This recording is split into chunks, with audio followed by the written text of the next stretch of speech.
Part 3. Bahas momongan. Hari ini sebulan usia pernikahan Revan dan Ratu, tetapi belum ada perubahan sama sekali dalam rumah tangga pengantin baru tersebut. Hari-hari mereka lalui masih penuh dengan perselisihan, walaupun kenyataan bahwa semua itu terjadi karena ketidakikhlasan Revan yang tidak menerima statusnya bersama wanita pilihan orang tuanya. Revan masih tetap dengan keegoisan dan kekasarannya kepada wanita yang sudah hidup bersamanya.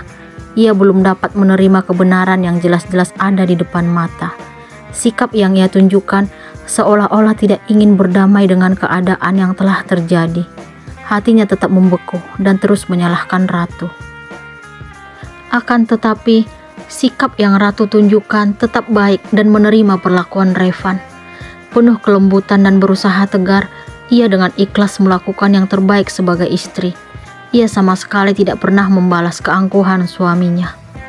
"Mas, aku berencana ingin mengajukan perusahaan kamu untuk tugas akhirku di kampus." Ratu mengajukan permintaan kepada Revan yang sedang duduk di ruang TV malam ini. "Kenapa nggak ngajuin ke perusahaan keluarga kamu?" Jawaban yang Revan berikan selalu menunjukkan ketidakramahan. "Kamu nggak setuju ya, Mas?" "Iya, kenapa? Ada masalah?" "Ya udah, kalau kamu nggak bersedia, nanti aku ajuin ke kantor papa aja." "Mau ngadu sama papa kamu?" "Kok kamu ngomongnya gitu? Aku sama sekali nggak punya niat seperti itu. Aku hanya minta tolong sama kamu. Tapi kalau memang nggak bisa, aku nggak mungkin maksa. Terserah kamu deh." "Bisa nggak sih, Mas? Sehari aja kamu nggak marah-marah." Ratu sangat merindukan kelembutan suaminya. "Kalau kamu nggak terima, kamu boleh pergi dari rumah ini." Revan justru memberikan jawaban yang menyakitkan. "Aku ini istri kamu, Mas. Aku ingin dianggap sekali aja sebagai wanita yang sudah memiliki suami di rumah ini.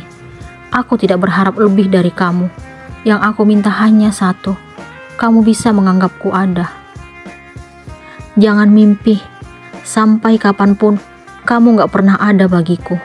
Kamu telah merusak semua harapanku. Aku tidak bisa bersatu dengan gadis masa kecilku hingga dia memilih menikah dengan pria lain. Hanya karena masa lalu kamu tega berbuat kasar padaku. Hanya kamu bilang, karena keegoisanmu yang tidak berusaha menolak pernikahan kita, gadis yang kucintai menganggapku tidak serius menjalin hubungan dengannya. Tapi kenyataannya sekarang, aku yang sudah sah menjadi istri kamu, Mas. Aku membencimu." Revan menggerakkan jari telunjuk ke arah Ratu, lalu beranjak dari ruang TV. Sekarang Ratu baru mengetahui apa alasan Revan selalu berbuat kasar dan bersikap dingin kepadanya. Semua itu karena gadis masa lalu yang ada dalam hati suaminya. Sungguh, Ratu tidak pernah menyangka bahwa laki-laki yang telah resmi menjadi suaminya masih menyimpan rasa untuk wanita lain.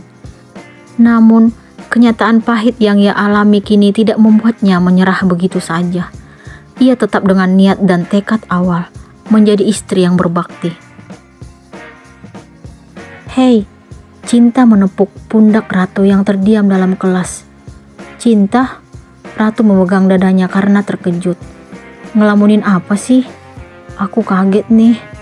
Habis dari tadi aku perhatiin kayak banyak mikir. Baru juga nikah sebulan, udah ngelamun aja. Apa hubungannya? Aku lagi mikirin tugas akhir nih." Ratu berusaha memberikan alasan yang dapat diterima sahabatnya. "Yang benar." "Iya dong. Aku percaya deh. BTW, kita ke kantin yuk. Bimo udah nungguin dari tadi." Ratu dan Cinta melangkah menuju kantin. Ternyata benar kalau Bimo sudah menunggu kedatangan kedua sahabatnya. Bahkan laki-laki itu memberikan kejutan kepada mereka dengan hidangan yang telah dipesan. Ratu dan Cinta langsung bersemangat menikmati menu yang sudah siap masuk ke lambung. Seperti biasa, Ratu tetap menunjukkan sikap kuat dan tegar di depan kedua sahabatnya. Ia tidak pernah bersikap seolah-olah dirinya merasa tersiksa dan menderita. Ia tidak ingin hubungannya dengan sang suami diketahui orang lain. Ratu juga tidak mau jika orang lain sampai tahu bahwa laki-laki yang menikahinya dengan mudah menganggap pernikahan sakral seperti permainan. Ikatan yang disaksikan dan direstui oleh orang tua dijadikan sebagai perjanjian di atas kertas dan disertai dengan sebuah persyaratan. Setelah selesai menikmati makan di kantin, 3 orang sahabat itu kembali melanjutkan mata kuliah yang diberikan oleh dosen. Ratu, Cinta, dan Bimo berada dalam kelas dan jurusan yang berbeda. Ratu memilih fokus dalam bidang akuntansi, sedangkan Cinta jurusan manajemen dan Bimo jurusan sastra. Mata kuliah akhirnya selesai dan seperti biasa setiap pulang kuliah, Cinta selalu pulang bersama Ratu. Kedua sahabat itu sudah seperti saudari karena mereka saling terbuka baik dalam suka maupun duka. Namun tidak dengan urusan rumah tangga. Ratu menganggap hubungan rumah tangga tidak pantas diumbar kepada orang lain. Kini Ratu kembali sendiri menyusuri jalan setelah mengantarkan Cinta ke rumahnya. Ia masih teringat dengan kalimat yang Revan ucapkan tentang wanita yang tidak berhasil bersatu dengannya. Revan belum bisa terima kalau ia tidak dapat berjodoh dengan Cinta masa lalunya. Tidak terasa, akhirnya Ratu tiba di rumah impiannya. Ia segera memarkirkan mobil ke garasi, lalu turun, kemudian memasuki rumah. Ia berjalan melewati ruang tamu. Tetapi setelah hampir mendekati ruang TV, langkah itu terhenti karena wanita berambut panjang itu melihat sosok yang sangat ia kenal. "Mami." Ratu mempercepat langkah menghampiri wanita parubaya tersebut ke ruang TV lalu memeluknya.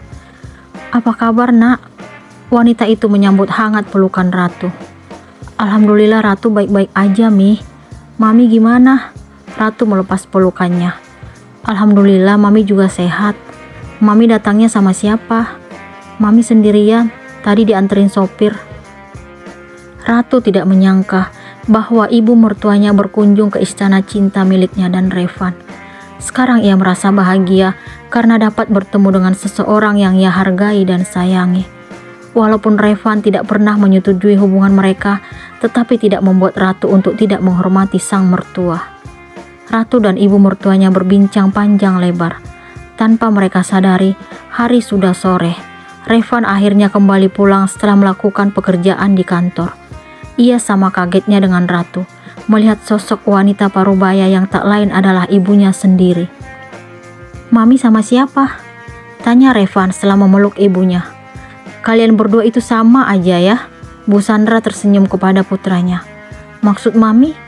"Pertanyaannya sama, benar-benar jodoh ya?" Bu Sandra menggoda putranya. Revan berusaha tersenyum mendengar kalimat ibunya. "Mami bisa aja. Oh ya, Ratu ke dapur dulu, Mi. Mau siapin kopi untuk Mas Revan." Ratu mencoba untuk kembali mencairkan suasana, lalu ia melangkah ke dapur. "Iya, Nak," jawab Bu Sandra. Suasana seperti ini sangat Ratu harapkan dan dambakan. Ia bahagia melihat wajah tampan suaminya penuh dengan senyuman, tidak seperti biasanya yang selalu berbuat kasar dan menyalahkan dirinya. "Ratu gimana, Van?" tanya Bu Sandra kepada anaknya. "Gimana apanya, Mi?" Revan tidak mengerti arah pembicaraan ibunya. "Mami pengen cepat-cepat punya cucu dari kamu." Revan sangat terkejut mendengar pernyataan sang ibu. Laki-laki itu tidak mampu menjawab ucapan Bu Sandra. Ia berpikir bahwa dirinya tidak ingin memiliki anak dari wanita yang tidak pernah ia cintai. Namun, saat ini Revan tidak mampu memberikan penjelasan kepada ibu yang sangat ia sayangi. Jawaban apa yang akan Revan berikan kepada ibunya?